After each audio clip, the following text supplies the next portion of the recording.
Imaginez ici l'entrée de l'ancien château. À la manœuvre, le maire de la commune.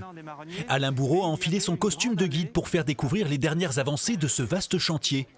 Celui du château de Mont-sur-Gaine, à quelques mois seulement de l'ouverture.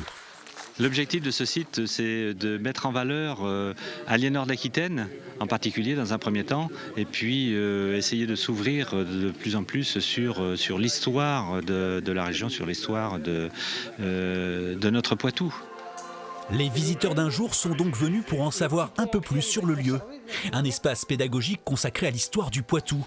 Domaine où là aussi, semble-t-il, le public a encore quelques progrès à accomplir. Aliénor, c'est quelle époque? Je ne sais pas du tout. Les dates, c'est pas mon fort. Aliénor d'Aquitaine, oh oui, je sais un peu, mais vous savez, ma mémoire, mon disque dur, il se ramollit. L'histoire de ma vie, je la connais. Ouais. Celle de ma famille aussi, celle de mes amis aussi, mais celle de Liszt, un peu moins. Moi, je dirais 12e. Voilà, la partie consacrée à Aliénor à Richard Cœur de Lion. Né en 2012, le projet est donc en phase d'achèvement avec des travaux qui doivent se poursuivre jusqu'à la fin février. Ça commence dans 250 jours et évidemment d'ici là, encore beaucoup de travaux à faire. Ce qu'on voulait aujourd'hui, c'est que les gens puissent s'approprier et voir effectivement comment le projet est devenu concret, va devenir réalité. L'ouverture officielle du château de Mont-sur-Gaine est prévue pour le 26 mai 2022. 50 000 visiteurs y sont attendus chaque année.